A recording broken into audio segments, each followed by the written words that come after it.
네. 네, 다시 한번 반갑습니다.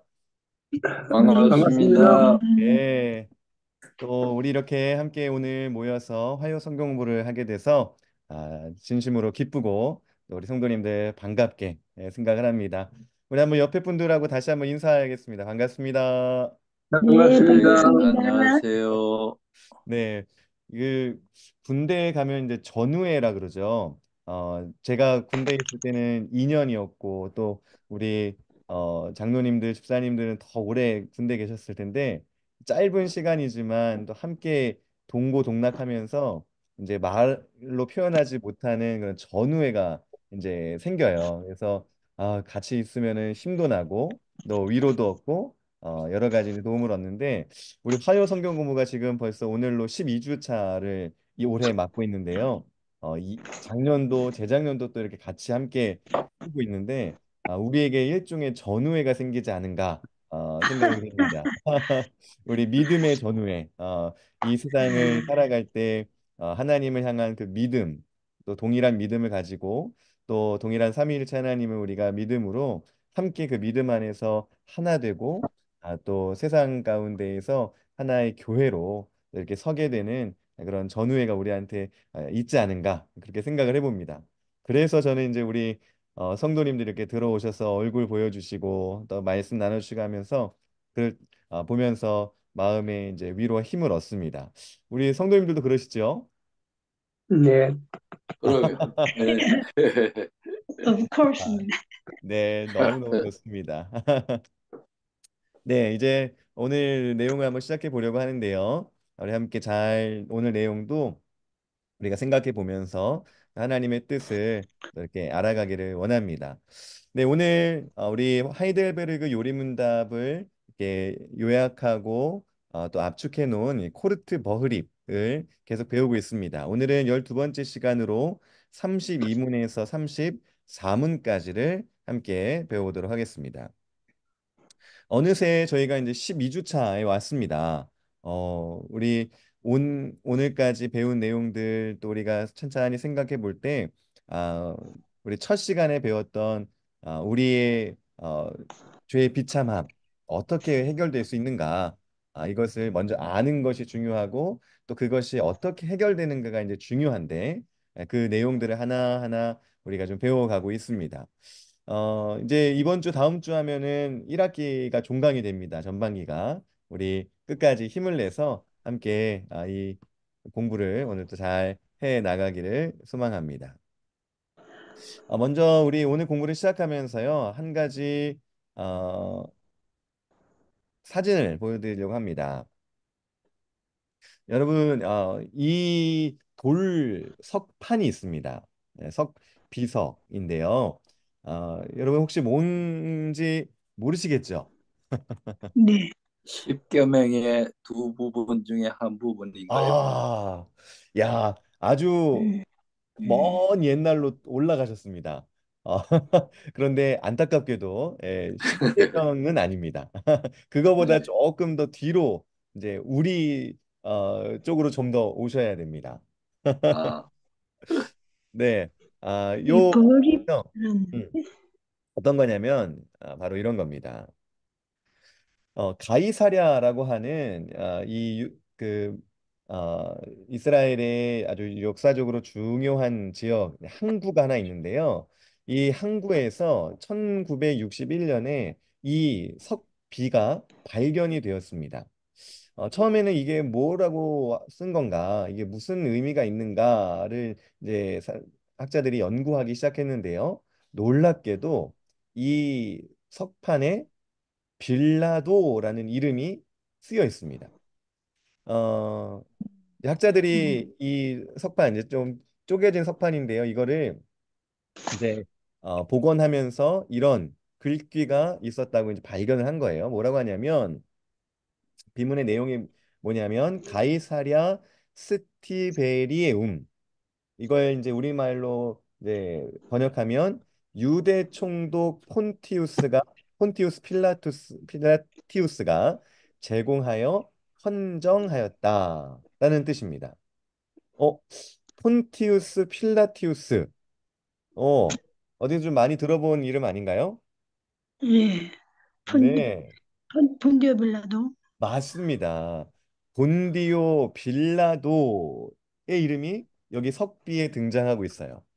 이 본디오 음, 빌라도가 이제 어떤 한 건물을 세우고 그 건물에 대해서 이제 내가 이것을 이제 세웠다, 내가 이걸 제공하였다, 헌정하였다라는 이런 의미로 이 석비를 이제 쓴 거예요.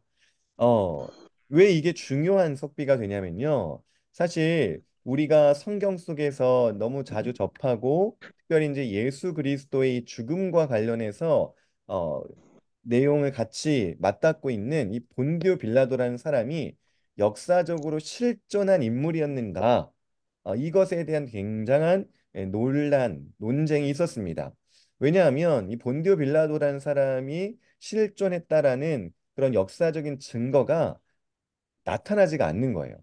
성경에만 이 본디오 빌라도가 음, 예수님을 이제 심판했고 재판했고 그리고 십자가형을 언도를 했다. 이게 성경에 나오지 역사적인 이런 그 문헌에서는 본디오 빌라도가 나오지 않는 거죠. 그러니까 이제 기독교를 믿지 않고 기독교에 대해서 이제 공격하는 쪽에서는 자 봐봐. 너희 이 성경은 오류다. 이거는 가상의 이야기를 한 거다.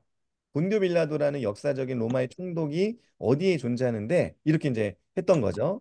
근데 이제 1961년에 이 본디오 음, 빌라도가 헌정했다라는 석비가 발견되면서 본디오 빌라도는 실제 유대의 총독이었다. 그러니까 이제 명백하게 드러나게 된 거예요. 그래서 예수님이 체포되고 재판 받으시고 십자가형을 당하시는 그 당시의 총독이 바로 이 본디오 빌라도라는 것이 이렇게 밝혀지게 된 것이죠. 어, 음, 그래서 우리 기독교적으로도 이 석비는 좀 중요합니다. 그래서 본디오 빌라도가 실존 인물이었다라는 것이 이제 드러나게 되는 것이죠. 그와 동시에 본디오 빌라도가 실존 인물이었으므로 이제 우리가 학문적인 입장에서는 그 당시에 빌라도의 치하에서 예수 그리스도도 실존하셨고 그의 치하에서 예수님이 재판을 받으시고 십자가형을 당하셨다라는 것의 근거가 이제 되는 것이죠. 사실 뭐 이제 우리는 성경이 하나님 말씀이기 때문에 성경만으로도 예수 그리스도의 탄생과 그의 모든 죽으심까지도 진리로 받아들이지만 세상의 학문에서는 성경을 이제 과연 이게 정말 역사적인 사실인가에 의문을 갖고 있기 때문에 이런 역사적인 증거들이 나타날 때 이제 세상적인 학문의 입장에서는 우리가 이제 반론을 또 이것이 진리, 진짜라는 사실을 말할 수 있는 근거가 되는 것이죠. 자, 그래서 좀 중요한 이 본디오 빌라도와 관련된 석비가 발견되었다는 거, 이거를 좀 알려드립니다. 자, 음, 어, 우리는 지금 계속해서 예수님이 우리의 유일한 구원자, 우리의 죄의 비참함을 해결하실 하나님이 아버지가 보내신 유일한 분이라는 것을 배웁니다. 그래서 지난 시간에는 예수 그리스도께서 그러면 그 구원자로서 이 땅에서 어떤 일들을 이제 하시는가, 어떤 직분을 가지고 계시는가를 배웠습니다. 기억하십니까? 예수 네, 그리스도에 대해서 우리가 배웠지요. 그리스도라는 것은 기름 부음을 받았다. 이 히브리어에서는 메시아와 같은 말이었는데요. 기름 부음을 받는다는 것은 특별히 세 가지 직분을 감당해야 될 사람들이 받았습니다. 선지자와 제사장과 왕이었죠. 왕. 그렇죠. 맞습니다. 그래서 예수님께서는 그 세 가지의 직분을 모두 감당하시는 그리스도, 메시아로서 하나님의 말씀을 우리에게 가르쳐 주시고 또 하나님 아버지와 우리 사이를 화목하게 하는 제사장이시요 또 모든 만물과 특별히 우리 하나님의 백성들을 통치하시는 참된 왕이 되신다. 그래서 우리의 유일한 그리스도시다라는 것을 우리가 지난 시간에 배웠습니다. 다들 이제 기억이 나시죠 또?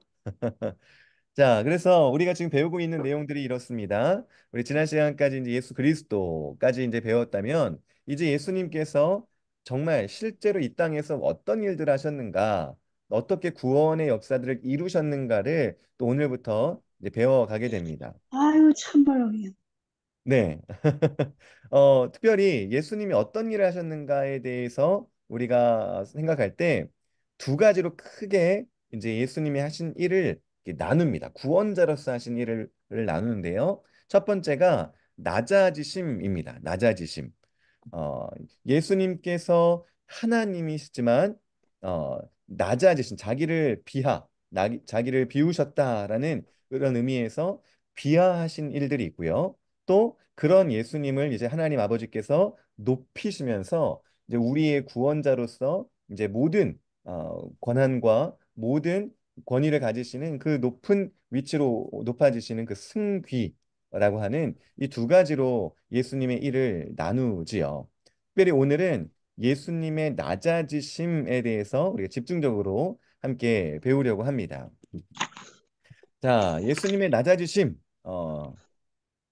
우리가 먼저 음, 우리 책에 있는 32문을 한번 같이 읽고 싶습니다. 32문. 제가 문제를 읽으면 여러분이 한번 답을 읽어 주시지요.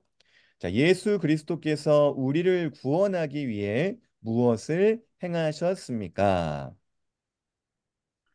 그가 우리를 위해 고난 당하사 십자가에 십자가에 못 못 박혀 박혀 죽으시고 죽으시고 장사되어 지옥에 장사되어 지옥에 내려가셨습니다. 내려가셨습니다. 즉 즉 그는 그는 지옥의 지옥의 고통을 고통을 감내하셨습니다. 감내하셨습니다. 그래서 그래서 그는 우리를 그는 죄로 우리를 인한 죄로 인한 현재와 영원한 현재와 영원한 징벌로부터 영원한 구원하시고자 징벌로부터 그분의 구원하시고자 징벌로부터 아버지께 그분의 아버지께 순종하셨습니다. 그분의 순종하셨습니다. 아버지께 순종하셨습니다. 네. 자, 여기에서 이제 예수님께서 비하하신 일들에 대해서 잘 설명해 주고 있습니다. 자, 예수님께서는 자, 고난을 당하시고요. 죽으시고요. 그리고 장사되었다. 자, 여기까지가 이제 예수님이 우리 이제 비하의 중요한 내용입니다. 이것을 누구를 위해서 하셨는가? 바로 이제 우리를 위해서 우리를 위해서 하셨다 하는 것이죠. 하나님의 이제 죄에 대한 진노, 이 진노를 해결하시기 위해 우리를 위하여 고난과 죽음, 그리고 장사 지낸 바 되셨다는 것입니다.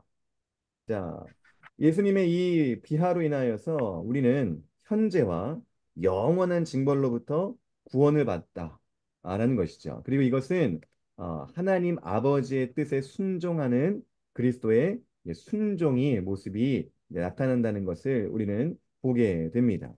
자, 예수님의 이 비하 사역이 없었다면 우리는 우리의 죄를 해결할 길이 없는 것이죠. 우리의 죽음의 형벌을 해결할 길이 없었는데, 그런데 예수 그리스도께서 바로 이런 우리를 위하여 고난, 죽음, 장사 지냄으로 우리가 받아야 할 고난, 우리가 받아야 할 죽음, 우리가 돼야 될 장사됨을 예수님께서 직접 담당해 주셨다는 것입니다. 자, 요걸 이제 조금씩 풀어서 한번 보도록 하겠습니다. 예수님의 비하를 우리는 크게 이제 다섯 가지로 이제 설명을 합니다. 사실 예수님께서 이 땅에 사람으로 오신 것부터가 낮아짐, 비하의 첫 번째 모습입니다.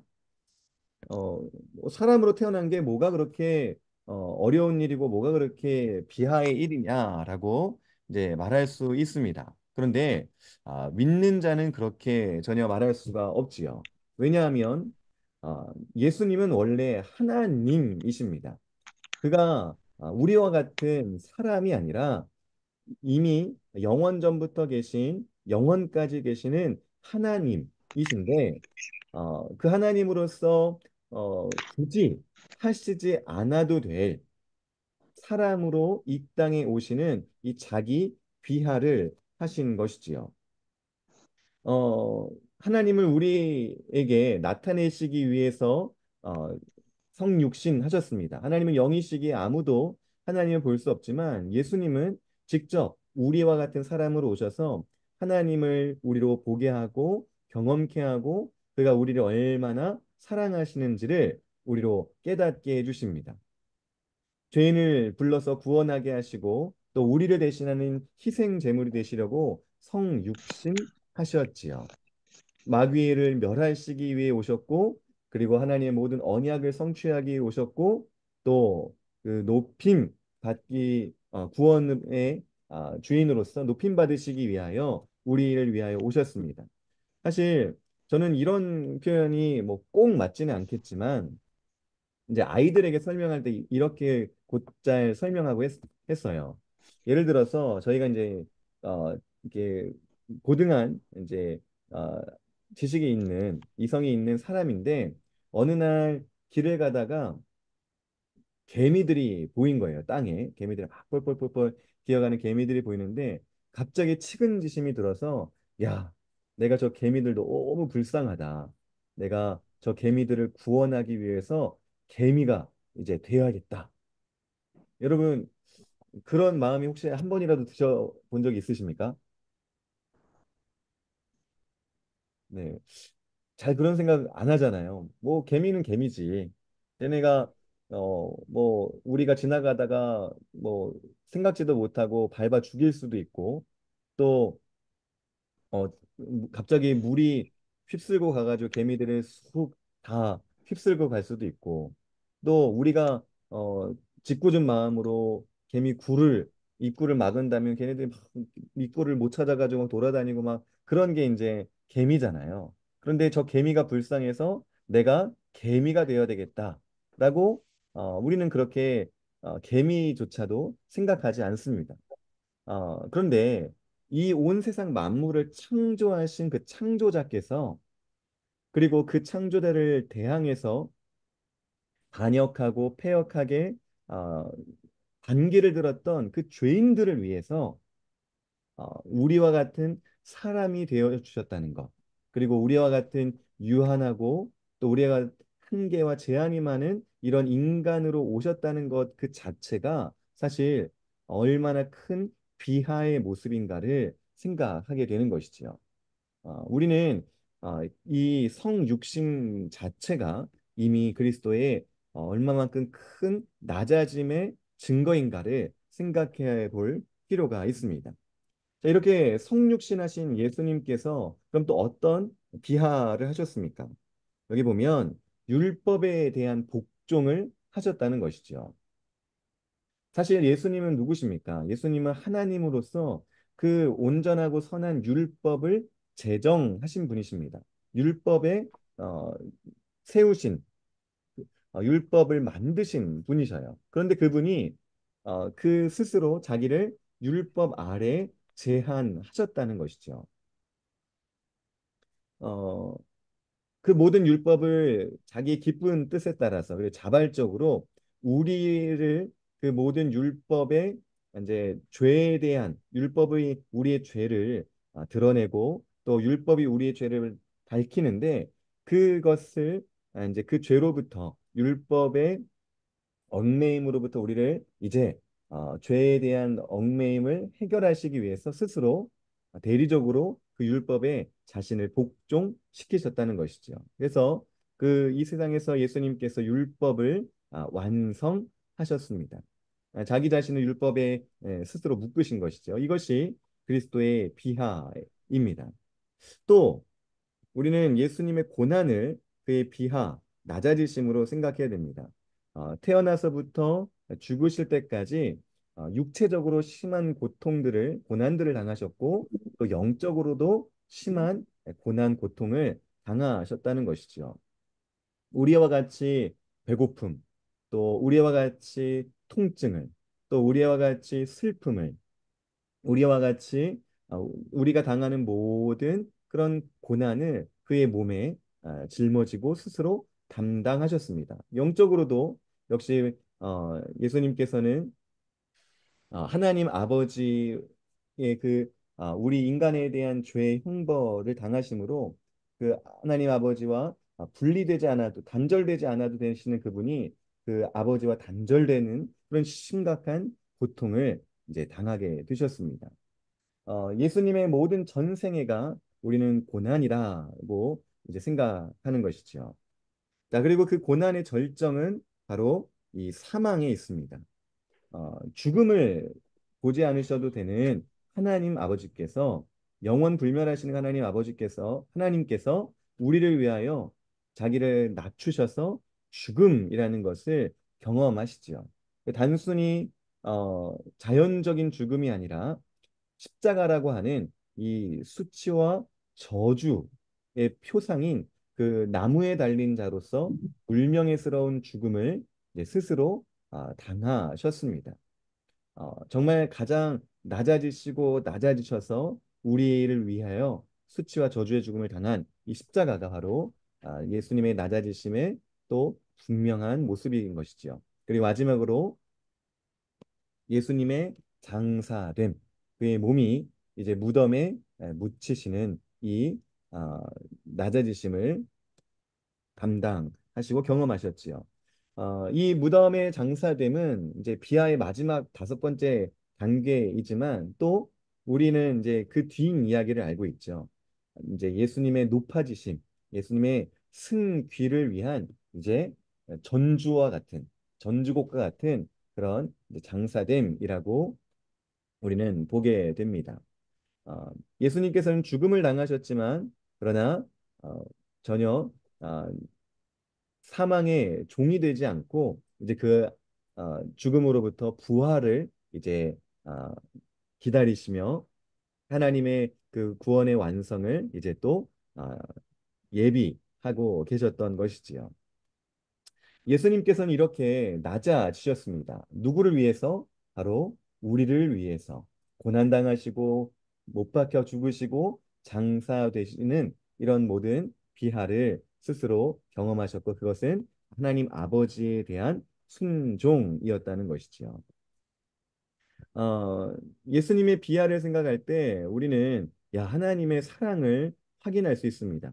어, 하나님께서 우리가 당해야 될 이런 고난들, 죽음을 대신 자기 아들에게 당하게 하시고 그를 통하여서 그를 믿는 자 모두 구원을 얻게 하여 주신다라는 이 은혜에 대하여 감사하고 또 감격하며 기뻐하게 되는 것이지요. 자, 여기까지가 이제 32문에 대한 간략한 나눔이었고요. 자, 여기서 이제 우리가 좀 궁금해하는 부분이 생길 수 있습니다. 어, 어떤 부분이냐면 바로 여기 지옥에 내려가셨다라는 이 부분입니다. 어, 우리 하이델베르크 요리문답에도 그렇고 또 우리의 사도신경에도 그렇고 이 지옥에 내려가셨다. 이제 은부 강하 혹은 지옥 강하의 내용이 이제 등장하는 것이죠. 근데 이제 오늘 우리가 고백하는 사도신경에 보면 이 음부 지옥에 내려가셨다라는 고백을 하진 않습니다. 초기 이제 기독교의 문헌의 사도신경 문헌에는 이 지옥 강하가 나오고요. 또 이제 지금 로만 카톨릭에서는 그것을 따라서 이제 지옥 강화에 대한 이 고백을 합니다. 그러면 왜 우리는 이 지옥 강화에 대하여 이제는 고백하지 않는가? 이 부분이 좀 궁금할 수가 있을 것 같아요. 혹시 성도님들 중에서는 이 지옥 강화의 내용이 사도신경에 예전에 있었던 적이 있다 들어보신 적 있으신가요?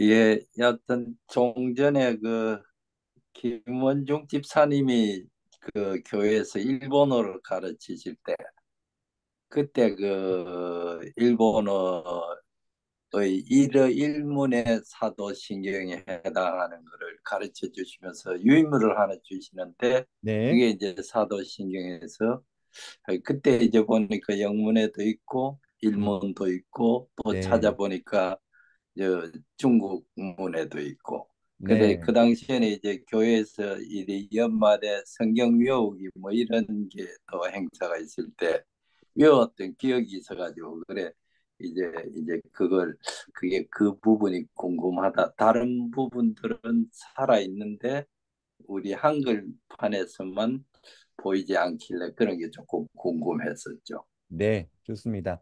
자, 이제 이 부분에 있어서 오늘 우리 지금 코르트 버흐립도 그렇고요. 또 우리 이제 개혁 교회의 전통 안에서는 이 지옥 강하에 대한 내용이 정말 지옥에 내려가신 것인가 아니면 다른 이제 영적인 의미가 있는 것인가를 놓고 이야기들이 있었습니다. 왜냐하면 이 부분이 이제 종교 개혁이 이루어질 때 이제 로만 카톨릭의 성경 해석에 대한 오류에 대하여 이제 여러 가지 부분에서 반박을 하면서 종교 개혁이 이제 이루어진 거거든요. 여기 이제 지옥 강화에서도 비슷한 성경 해석적 문제로 이 부분을 이제 어, 논쟁을 했던 것이죠. 어, 사실 이제 우리 사도신경의 가장 기본적인 모습인 이제 니케아 신경이라는 데 보면 거기에는 이제 성부, 성자, 성령에 대한 이제 신앙의 고백이 나오거든요. 우리 초기, 아주 초기의 신앙 고백인데 거기에는 지옥 강화에 대한 내용이 나오지 않습니다. 그리고 한 5세기경 이후부터 이제 이 지옥 강화의 내용이 이제 삽입이 되었는데요. 그래서 이제 아주 초판본의 신앙 고백에서는 나오지 않고 그 뒷대에 이제 지옥 강화의 이제 내용들이 나오고 그것이 이제 시간이 지나면서 이제 성경 해석에 이제 오류가 이제 들어가기 시작하면서 이제 문제가 생겼죠. 어, 자, 요 부분 한번 먼저 살펴보겠습니다. 이 지옥 강화에 대한 내용에서요. 이제 넓은 의미에서 이제 기독교라고 할 수 있는 이런 큰 이제 교파들에서 이 지옥 강화의 내용을 어떻게 고백하는가를 한번 정리해 봤습니다. 이거는 저의 정리는 아니고요. 이제 기독교 안에 이제 개신교 안에 유명한 신학자인 이제 헤르만 바빙크라는 분이 이 주장을 이제 정리해 놓은 걸 제가 이제 가져온 거거든요. 자, 이제 처음에는 그리스 정교회가 있어요. 그리스 정교회는 이제 예전 이제 로마 카톨릭하고 이제 동방 이제 쪽이 이제 나뉘거든요. 그때 이제 그 동방 쪽에 있는 기독교의 흐름에서 이제 계속 지금까지 이어져 내려온 이제 교파입니다. 여기서 보면 여기서 말하는 이 지옥 강화를 어떻게 설명하냐면 그리스도께서 그의 신성과 그의 인간적인 영혼을 지니시고 그러니까 신성과 인성을 동시에 가지고 지하 세계로 내려가셔서 죽은 성도들의 영혼을 해방시키셨고 그리고 십자가상의 강도 예수님 그 편에 그 같이 십자가에 달렸던 그 강도의 영혼과 더불어 낙원에 내려가셨다. 이렇게 이제 지옥 강화를 설명을 합니다.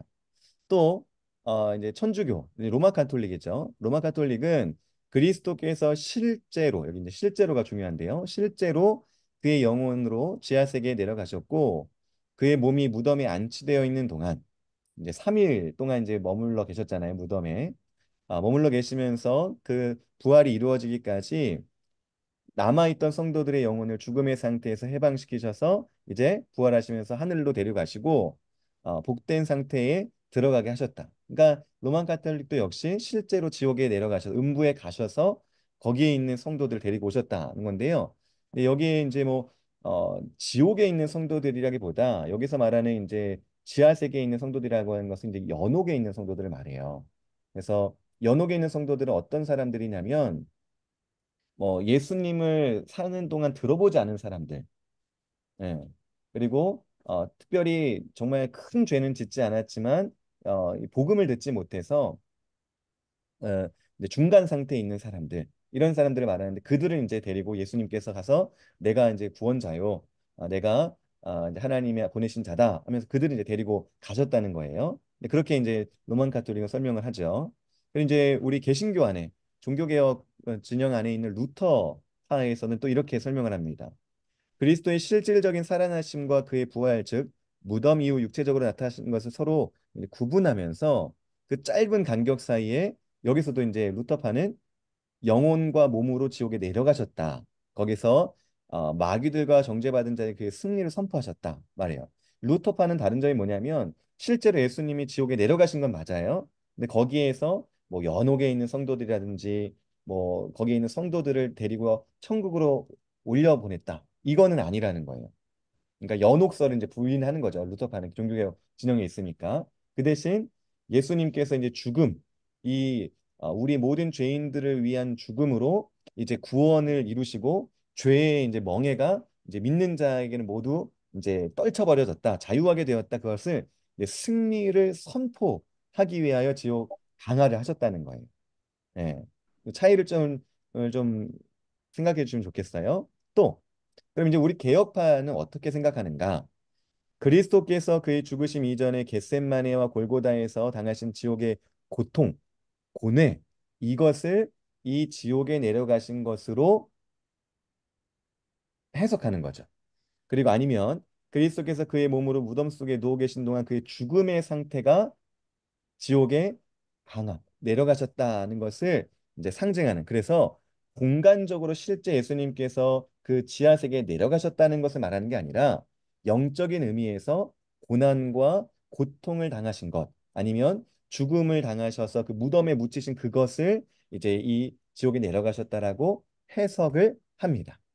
어, 그래서 이제 실제로 내려가서 성도들을 데리고 왔다거나 연옥에 있는 사람들을 데리고 나왔다거나 아니면 지옥에 내려가서 승리를 선포했다, 이것이 아니라 우리 이제 개혁파 진영에서는 그가 당하신 고통과 고난 그리고 그의 실제적인 죽음을 이런 말로 표현했다라고 이렇게 해석을 하는 것이죠. 그러면 우리 개혁파의 성경 해석이 맞느냐? 그 근거가 있느냐? 네, 근거가 있습니다. 왜냐하면 어, 이렇게 설명할 수가 있어요. 네. 성경에서는 실제적으로 이제 여기 지옥 강화에 대한 내용을 이제 성경에서 이제 믿음의 고백으로 넣었던 이유가 뭐냐면 베드로전서 3장 19절에서 21절에 베드로가 지옥 강화에 대한 내용을 이제 실제로 다루고 있습니다. 그러니까 이제 이거는 이제 성경에 나오는 내용이기 때문에 우리가 이걸 이제 알아야 되고 또 우리가 이제 고백해야 된다고 해서 이제 사도신경 후반에 이제 들어갔던 것이죠. 그런데 우리는 이것을 성경 해석적인 차원에서 어, 과연 정말로 그 실제적인 몸으로 지옥에 가셨다던가 아니면 승리를 선포하기 위해 가셨다는 것이 성경적으로 지지 근본 기반을 갖고 있느냐 할 때 그렇지 않다라는 것이죠. 자, 이제 음부에 내려갔다, 스올로 내려갔다. 이제 구약에서는 그렇게 말하는데, 그랬을 때 이제 성경에서는 세 가지의 해석을, 세 가지의 의미로 사용해요. 첫 번째는 무덤에 묻히는 것을, 무덤으로 간다는 것을 이제 음부에 처해졌다, 음부에 내려갔다라는 것을 말합니다. 예를 들어서 시편 19편 10절 같은 데 보면 주께서 내 영혼을 수월해 버리지 아니하시며라고 합니다. 그러니까 이제 시편 기자가 고백할 때 나를 지옥에 보내실 거야, 이게 아니라 나를 이제 죽음, 무덤에 묻히는 것, 이것을 그 주께서 나를 그렇게 지금 나를 죽게 놔두시진 않을 거다라는 고백으로 이 스올, 음부라는 말을 이제 사용하죠. 두 번째는 버림받은 자들이 거하는 곳을 이 음부라는 말로 이제 사용했습니다. 누가복음 16장 23절에 보면 우리 부자와 나사로, 거지 나사로 이야기 아시죠? 여기에서 이제 부자가 죽었을 때 음부에 들어갑니다. 그러니까 이제 하나님으로부터 버림받은 부자가 이제 음부에 처하고 나사로는 아브라함의 품에 안겨서 천국에 이제 거하는 것을 보죠. 그래서 이제 음부라는 곳은 하나님께 버려진 자들이 거하는 곳이라고 이제 해석하는 두 번째 해석이 있고요.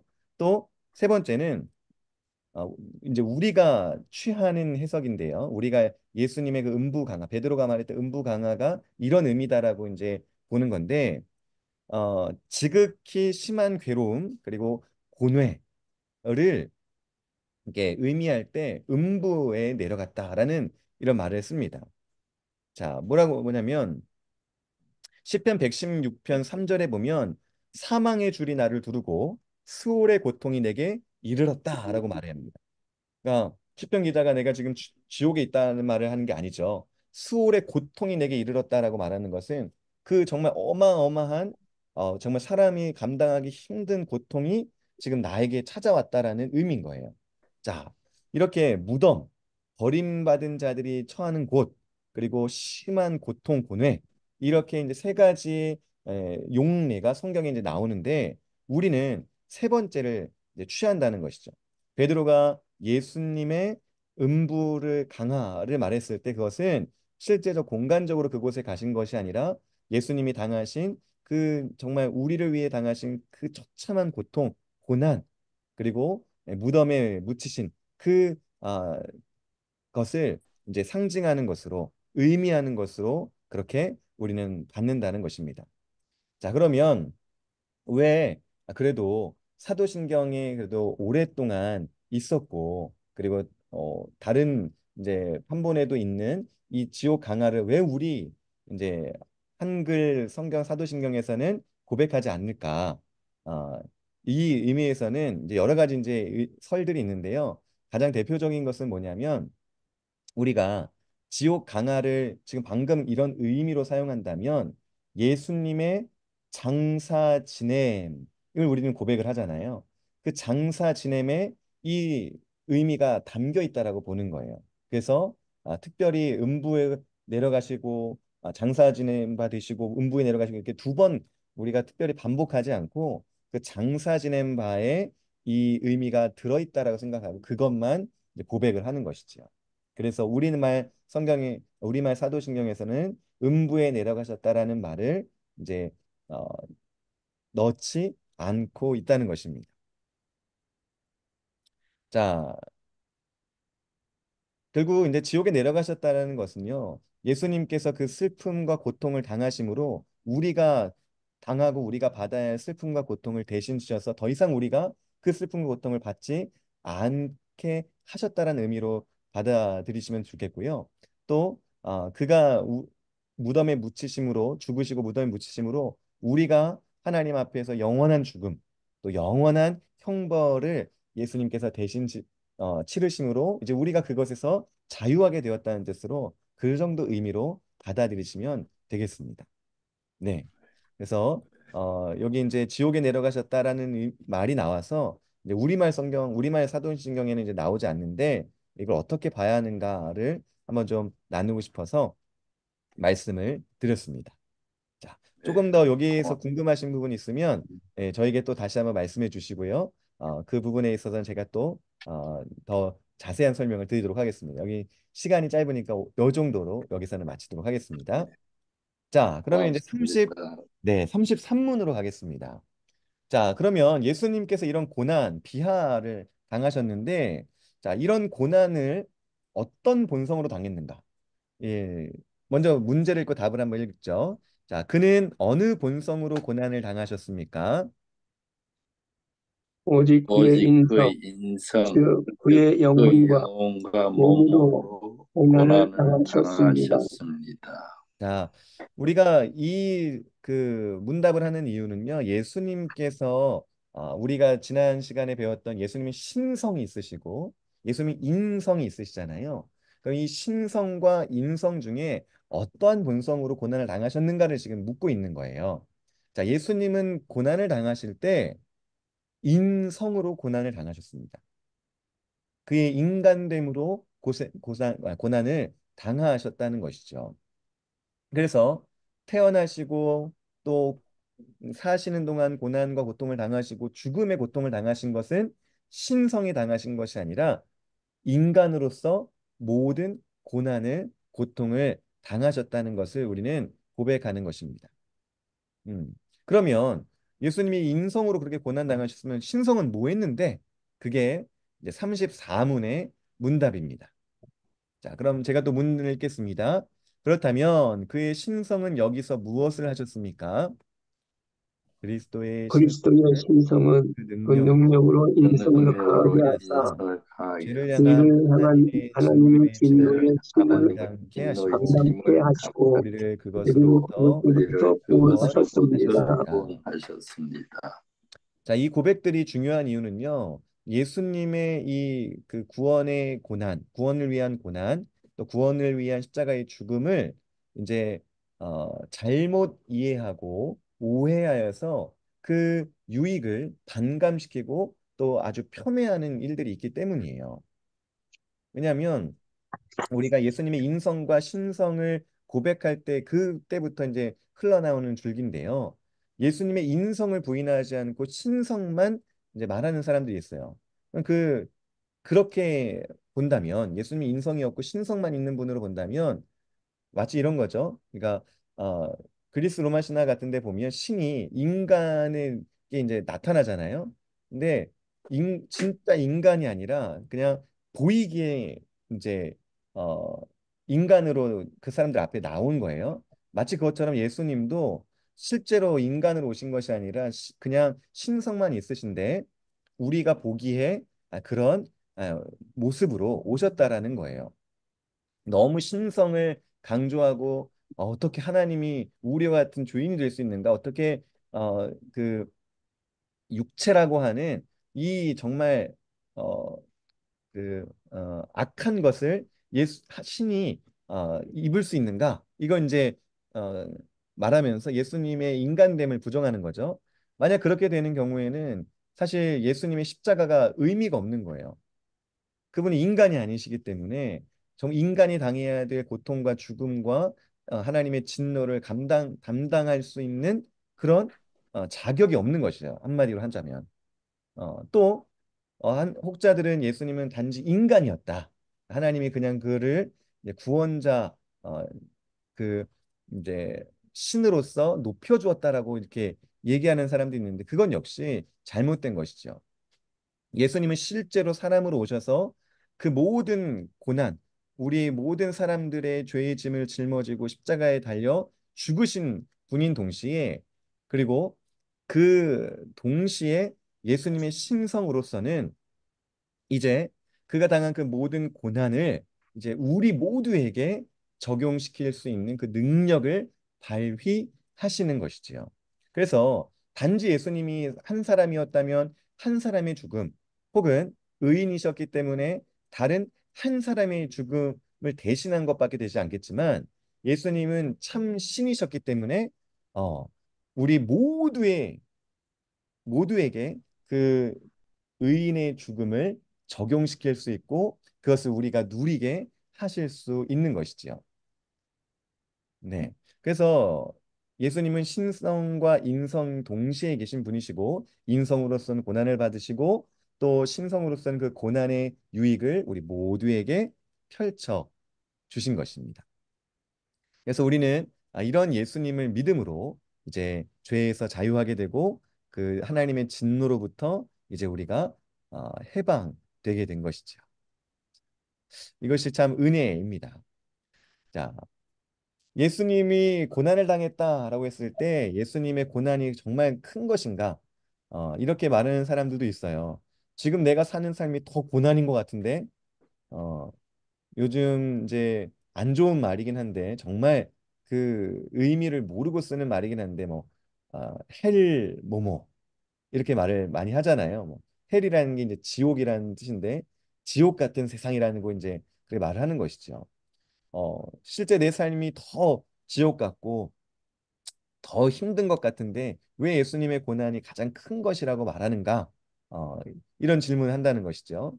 그 첫 번째는 예수님의 정체성 때문이었습니다. 예수님의 어떤 분이신가?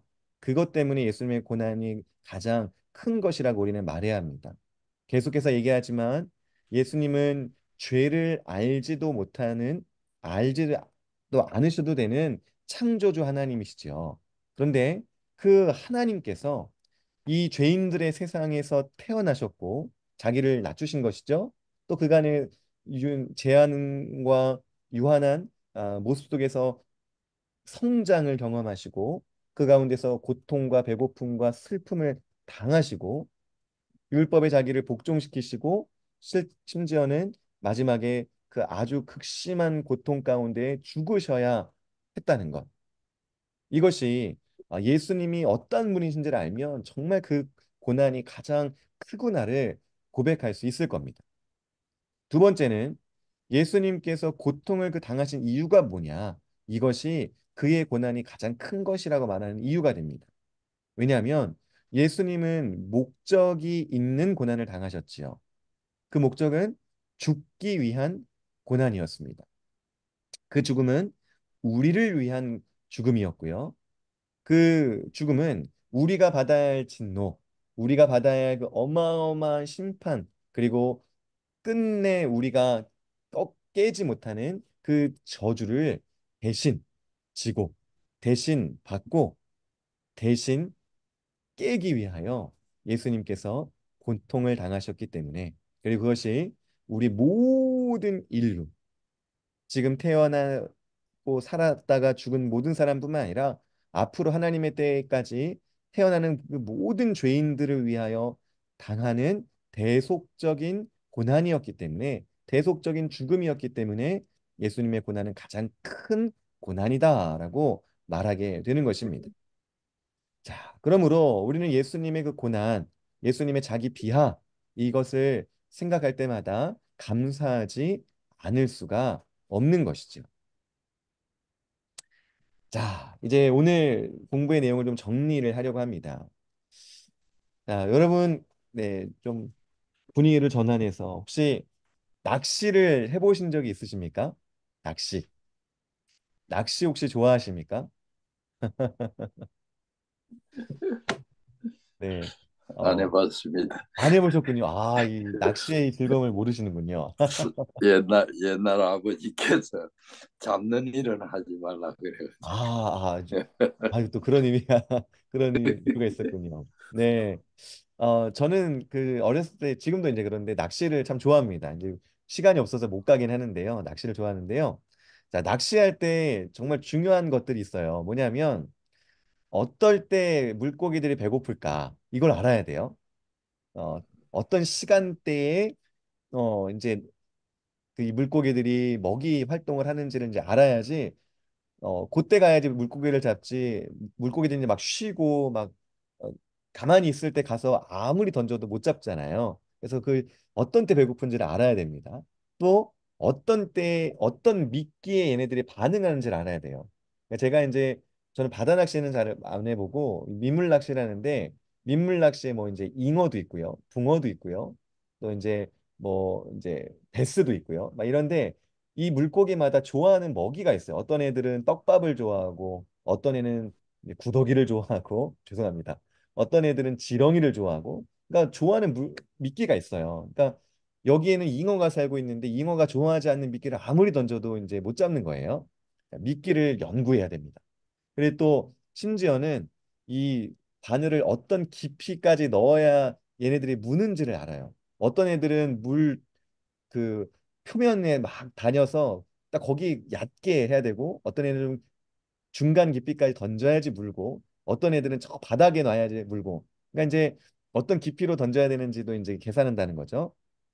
자, 낚시꾼은 이걸 다 알아야지 진짜 전문 낚시꾼이 됩니다. 자, 제가 왜 이 말씀을 드리냐면, 낚시꾼, 인간 낚시꾼도 물고기 한 마리를 잡기 위해서 연구하고 노력하고 이것을 알고자 하는데요. 자, 우리를 우리를 하나님으로부터 떼어 놓으려고 하는, 우리를 유혹하는 마귀는 어떻겠느냐 하는 것이죠. 그 사람을 유혹한 그 많은 시간, 그리고 뭘 사람이 좋아하는지를 너무나 잘 알고 있는 이 전문가, 어, 어떤 유혹의 미끼를 우리 앞에서 이렇게 살살살살 흔들 때 우리가 그 미끼를 물는지 너무나 잘 안다는 것이지. 실제로 그런 미끼를 우리가 한두 번 문 게 아니죠. 마귀가 흘려놓은, 마귀가 우리 앞에 살짝 뿌려놓은 그 떡밥을 물고 죄를 짓는 데 달려가는 우리의 모습들을 우리의 삶에서 참 많이 경험하게 됩니다. 자, 우리는 죄를 향해서 달려가려는 이 경향이 너무나 확고한 사람들이에요. 우리가 날마다 결심하고 결단해 보지만 죄를 우리가 끊지를 못합니다. 자, 그러면 우리가 이런 우리의 한계와 우리의 연약성에 그냥 머물러 있어야 할 것인가? 그렇지는 않다는 것이죠. 우리는 이런 죄에 대하여 달려가고자 하는 이런 우리의 모습들을 생각하면서, 그럼에도 이제 죄를 끊고 죄에게서 돌아서서 하나님께로 가야 하는데, 그럼 어떻게 그것을 가능하게 할 수 있는가? 이것은 바로 우리가 유혹이 우리 앞에 찾아왔을 때, 또 우리가 늘 항상 우리의 눈을 그리스도의 십자가를 향해 고정시키고 있어야 한다는 것이죠. 죄의 유혹이 우리 앞에 찾아왔을 때 그 즉시 십자가를 이제 바라봐야 한다는 것입니다. 왜냐하면 우리가 오늘 이 고백들에서 볼 수 있듯이 예수님께서 당한 고난은 우리를 위한 고난이었다는 것이죠. 나의 죄값 때문에 그 어마어마한 고통, 하나님의 진노와 심판, 저주를 대신 당하시는 그 십자가를 우리는 바라볼 때, 아, 내가 나를 위하여 당한 그 십자가가 저기 있는데 내가 어떻게 그리스도로부터 돌아설 수 있겠는가? 어떻게 내가 그리스도를 택하지 붙잡지 않을 수 있겠는가 한다는 것입니다.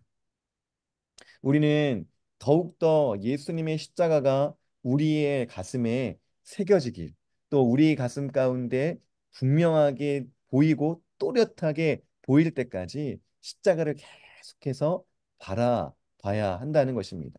우리가 십자가를 제대로 바라보고 분명하게 또렷이 보일 때까지 바라본다면 우리 앞에 놓여 있는 매혹적인 사단이 뿌려놓은 미끼들이, 그 안에 담겨 있는 죄의 그 바늘들, 그 가시들을 볼 수 있을 것입니다. 그리고 그 죄를 지었을 때 우리가 당하게 될 그 비참함과 슬픔과 부끄러움을 제대로 보게 될 것이죠. 십자가를 바라보는 사람만이 그렇게 될 수 있습니다. 오늘 우리가 우리를 위하여 고난을 당하신 예수님, 자기를 낮아지시고 또 비하하신 예수님에 대해서 배우게 됩니다. 그것은 다른 누구를 위해서도 아닌 바로 저와 여러분을 위하여 당한 고난임을 기억하시면서 우리가 더욱 십자가를 바라보는 하나님의 사람들 되기를 소망합니다. 오늘도 우리를 위하여 고난을 당하신 그 예수님께서 그 은혜를 우리에게 주시기 위하여 우리를 바라보고 계시고요. 또 우리에게 또 오늘 이런 고백들과 또 하나님의 말씀들로 우리를 다시 새롭게 하시고 또 다시 세워주시고 하나님의 그 나라에까지 우리 이끌어 가시는 줄로 믿습니다. 우리 하나님의 그 은혜를 기억하면서 우리를 위하여 당한 그 십자가가 뚜렷이 보일 때까지 우리 마음 가운데 새겨지기까지 그 십자가를 바라보는 저와 여러분 되기를 간절히 소망합니다. 아멘. 네, 오늘 내용은 이제 제가 준비한 내용은 여기까지고요. 네, 혹시 질문이 있으시거나 또 하시고 싶은 이야기가 있으시면 잠시 해주시고요. 없으신 경우에는 우리 기도함으로 오늘 공부의 내용을 마치려고 합니다.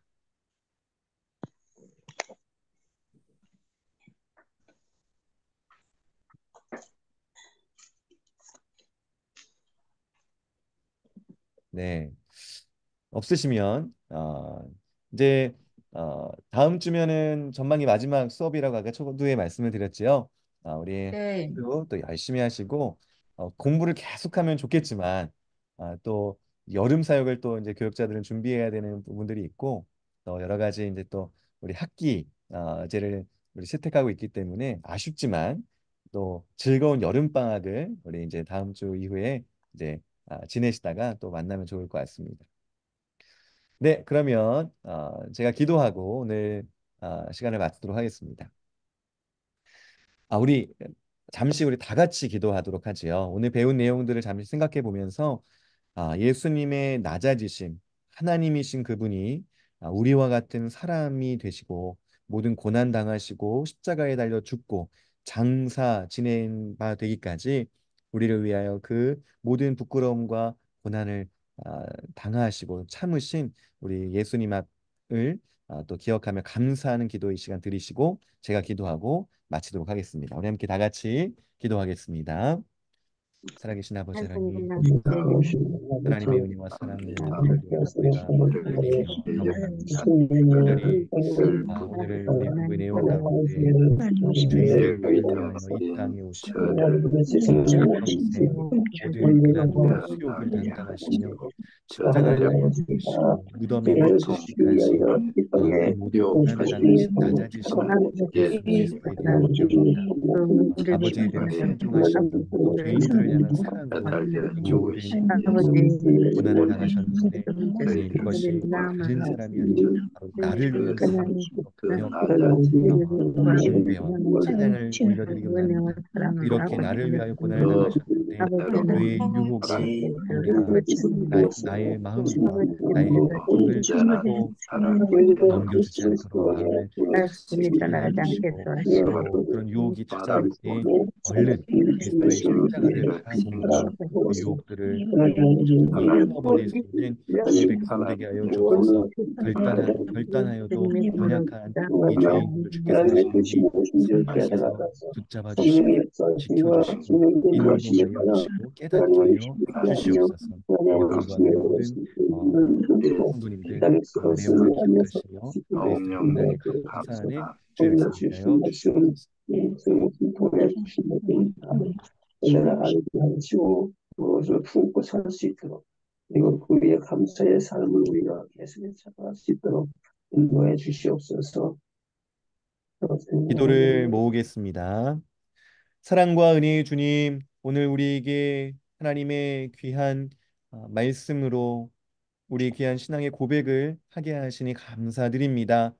하나님이신 또 독생자이신 예수 그리스도께서 우리를 위하여 이 땅 위에 오시고 일평생 고통과 고난을 당하시며 또 특별히 십자가의 그 수치스러운 저주의 정말 증거인 이 십자가에 달린 그 죽음을 우리로 알게 하시고 또 우리로 깨닫게 하시니 감사드립니다.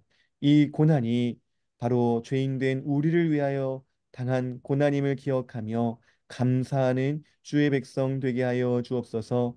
특별히 이 세상 가운데 죄의 유혹이 사단의 유혹이 너무나 많습니다. 잠시만 우리가 마음을 놓으면 죄로 달려가려는 경향이 우리 가운데 발동되는 것을 보게 됩니다. 하나님, 우리가 매 순간 나를 위하여 지신 그 십자가를 바라보는 믿음 있게 하여 주시고 또 유혹이 찾아왔을 때에 우리의 눈을 돌려 십자가를 바라보는 그러한 하나님의 지혜와 하나님의 또 능력이 우리 가운데 있게 하여 주옵소서. 날마다 십자가를 자랑하며 십자가를 증거하며 십자가를 감사하는 주의 백성 되게 하여 주옵소서. 오늘 밤 또 주님께서 우리에게 평안한 시간을 허락하여 주시고 다시 우리가 만날 때 기쁨으로 교제하며 하나님을 찬양할 수 있도록 도와주시옵소서. 모든 은혜 주심 감사드리며 살아계신 우리를 위하여 고난 당하신 예수 그리스도의 이름으로 기도하옵나이다. 아멘. 아멘. 감사합니다. 네, 수고하셨습니다. 네. 네, 고맙습니다. 수고하셨습니다. 감사합니다. 네.